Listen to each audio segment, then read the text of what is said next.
Hi friends, welcome back to my channel. ఈ స్టోరీకి writer SNMR Sridhar గారండి. శ్రీధర్ గారి అన్ని స్టోరీస్ కి కూడా కాపీ రైట్స్ వర్తిస్తాయి. ఆయన పర్మిషన్ లేకుండా ఆయన స్టోరీస్ ని యూట్యూబ్ ఛానల్లోనే కాదు మరి ఏ ఇతర సోషల్ మీడియా నెట్వర్క్ లో కూడా అప్లోడ్ చేయడానికి వీల్లేదు. దయచేసి అలా చేయకండి. అలానే ఫ్రెండ్స్, అర్జున్, అమృత, అరవింద నేత్రే కాకుండా శ్రీధర్ గారు రాసిన ఏ స్టోరీనైనా మీరు మరి ఏ ఛానల్లోనైనా వింటున్నట్లయితే దయచేసి నాకు కామెంట్ లో మెన్షన్ చేయండి. నేను రైటర్ గారికి ఇన్ఫార్మ్ చేస్తాను. ఇక లేట్ చేయకుండా వీడియోలోకి వెళ్ళిపోదాం ఫ్రెండ్స్. ఎస్ఎన్ఎంఆర్ శ్రీధర్ గారు రాసినటువంటి అర్జున్ అమృతం 144వ భాగం. మమ్మీ మమ్మీ అంటూ ఏదో పని మీద మధ్యాహ్నానికే ఇంటికి వచ్చిన హరీష్ కి, ఏంట్రా అప్పుడే వచ్చేసావేంటి? ఎప్పుడు ఈవినింగ్ అయితే కానీ రావు కదా. అర్జెంట్ ఫైల్ ఒకటి మర్చిపోయాను మమ్మీ, అందుకే వచ్చాను అంటూ తన రూంలోకి వెళ్ళబోతుంటే, ఎటు వచ్చేసా కదా, భోంచేసి వెళ్ళరా.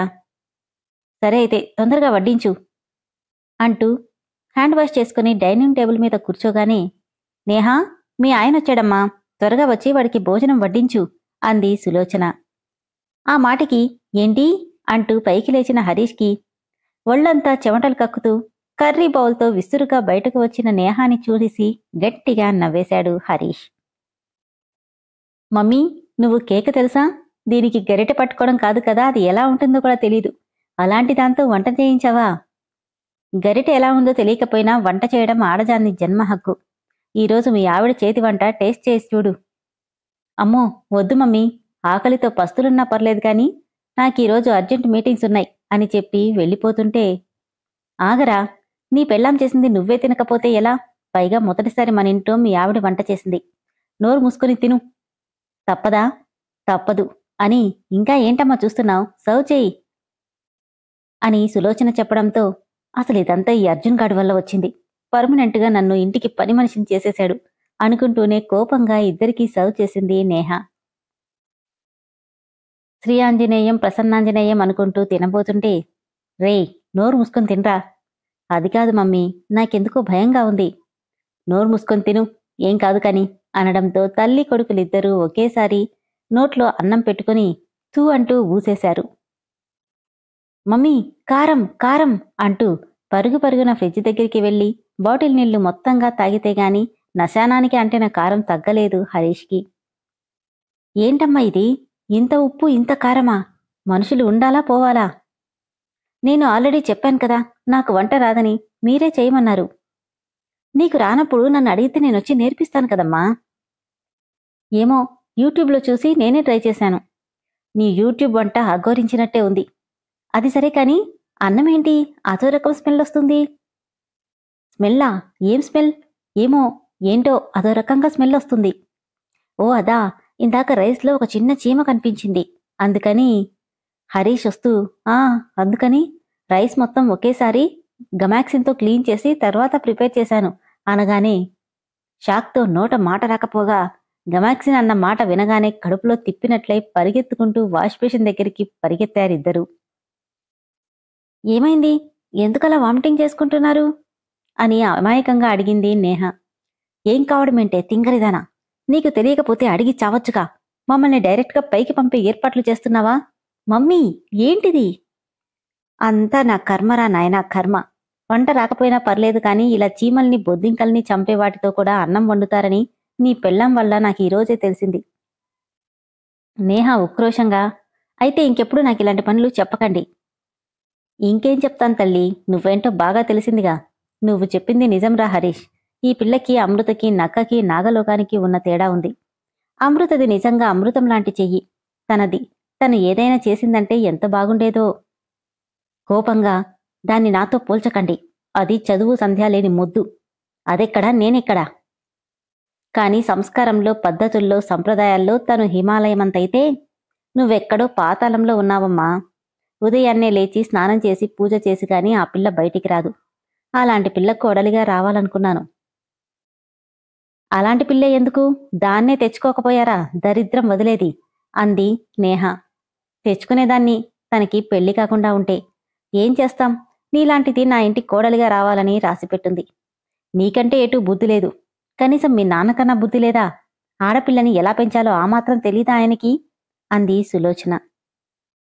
తన మాటలకి మనసంతా మెలిపెట్టినట్టు అవుతుంటే, చూడండి, మా నాన్ననేమైనా అంటే నేను ఒప్పుకోను. మీ నాన్నని కాదు, నిన్నే అనాలి. బరి తెగించి ఊరి మీద తిరగడం తెలుసు తప్ప ఇంటిని ఎలా చక్కదిద్దుకోవాలో తెలీదు. నీలాంటిది భార్యగా కాదు కదా, ఆడపిల్లగా కూడా ఎందుకు పనికిరాదు. ఇక వెళ్ళు తల్లి, ఇక్కడే ఉంటే పినాయిల్తో తీసుకొచ్చి జ్యూస్ అంటూ మా గొంతులో పోసినా పోస్తావు, వెళ్ళమ్మా అని వెటకారంగా అనగానే కళ్ళల్లో కన్నీళ్ళొస్తుంటే తన కన్నీళ్లు ఎవరికీ కనిపించకుండా గబగబా అక్కడి నుండి వెళ్ళిపోయింది నేహ. తను ఏడుస్తుందని అర్థమైన హరీష్, మమ్మీ ఏంటిది, ఎక్కడి నుండి ఎక్కడికి తీసుకెళ్లావు నీ మాటల్ని? తెలిసినప్పుడు తనకు ఆ పని చెప్పడం ఎందుకు చెప్పు? పొద్దున వరకు ఆ పిల్లని ఇంకా ఏడిపించు అని చెప్పి ఉన్నట్టుండి ఇలా మాట్లాడుతున్నావేంట్రా సన్నాసి? ఏడిపించమన్నాను కానీ ఇలా మాటలతో బాధపెట్టమని చెప్పలేదు. నీ మాటలు నాకే ఏదోలా ఉన్నాయి. ఇంకోసారి ఇది రిపీట్ చేయకు మమ్మీ అంటూ వెళ్లడానికి లేస్తుంటే, అవునులే, నా బాధ నీకెలా అర్థమవుతుంది? అమృత లాంటి అమ్మాయి నాకు కోడలిగా రావాలని అనుకున్నాను, అంతేకాని ఇలా బరి తెగించి ఇంటా బయట తిరిగేది కాదు అనగానే కోపంగా, మమ్మీ తను అలాంటమ్మాయి కాదు. తను నాకు 10 సంవత్సరాలుగా తెలుసు.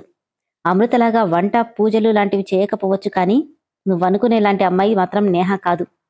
ఈ కాలంలో అమ్మాయిలంతా డేటింగ్ అంటూ ఇష్టం వచ్చినట్టు తిరుగుతున్నారు, కానీ నేహ ఎప్పుడూ ఇలా ఎవరితోనూ తిరిగింది లేదు. కాకపోతే ఫాస్ట్ కల్చర్లో పెరిగినందువల్ల తన డ్రెస్సింగ్ కానీ మాట తీరు కానీ నీకు నచ్చినట్టుగా ఉండదు. అంత మాత్రానికే ఇలాంటి మాట్లాడడం కరెక్ట్ కాదు అని కోపంగా చెప్పి వెళ్ళిపోతుంటే, నాకు తెలుసురా, నీ మనసులో ఎక్కడో ఆ పిల్ల మీద ప్రేముంది. తను మారాలని ఇలా మాట్లాడుతున్నానే తప్ప నాకు మాత్రం ఆ పిల్ల మీద పగా ఏంటి? కూతురైనా కోడలైనా ఇక నాకు తనే కదా. కాకపోతే మీరిద్దరూ సఖ్యంగా ఉండాలంటే కొద్ది రోజులు నేనిలా ఉండక తప్పదు అనుకుంటుంటే లోపలికి వెళ్లిన నేహ ఏడుస్తూ బెడ్ మీద వాలిపోయింది. నేనంటే ఎవ్వరికీ ఇష్టం లేదు, ఆఖరికి డాడీకి కూడా. అందుకే ఇలా అందరితో మాటలనిపిస్తున్నాడు. అసలు నేను అనుకుందేంటి, ఇక్కడ ఇలా వీళ్లతో మాటలు పడ్డమేంటి అనుకుంటూ సులోచన మాటలు తలుచుకొని ఏడుస్తుంటే ముద్ద ముద్దగా వినిపిస్తున్న తన మాటలు వింటూ లోపలికి వచ్చాడు హరీష్. హాస్పిటల్లో అమృతకి చెకప్ చేస్తుంది డాక్టర్ కీర్తి. అమ్మా అంటూ గట్టిగా అరుస్తున్న అమృత అలుపులకి తెలియకుండానే టెన్షన్ వచ్చేస్తుంది అర్జున్కి. కాసేపటికి కీర్తి బయటికి రావడంతో తన వెనకే చీర సర్దుకుంటూ బయటకొచ్చింది అమృత. ఏమైందమ్మూ, బానే ఉన్నావా? హా అని తలుపుతుంటే కూర్చో అంటూ నెమ్మదిగా తనని చైర్లో కూర్చోబెట్టాడు అర్జున్. ఏమైంది కీర్తి, ఏమైనా ప్రాబ్లమా? తను బేబీ ఇద్దరూ బానే ఉన్నారు కదా? అంతే ఓకే, కానీ కాకపోతే బేబీ ఎందుకో వెయిట్ గెయిన్ అవ్వట్లేదు. సరిగ్గా ఫుడ్ తినట్లేదా? ఎక్కడ కీర్తి, తిన్నదంతా మొత్తంగా వామిటింగ్ చేసేసుకుంటుంది. కొందరికి అలానే ఉంటుంది అర్జున్. నో ప్రాబ్లం, నేను కొంచెం పవర్ఫుల్ మెడిసిన్స్ ఇస్తాను, దానివల్ల కొంచెం నిద్ర బాగా వస్తుంది. మీరు మాత్రం టైం టు టైం తనకి హెల్దీ ఫుడ్ ఇవ్వండి. బట్ కీర్తి, ఇంకో 10 డేస్లో తనకి 5th మంత్ వస్తుంది. ఊరెళ్ళాలనుకుంటున్నాం సీమంతానికి. ఈ టైంలో తను జర్నీ చేయొచ్చా? నో ప్రాబ్లం, బట్ కొంచెం కేర్ఫుల్గా తీసుకెళ్ళండి.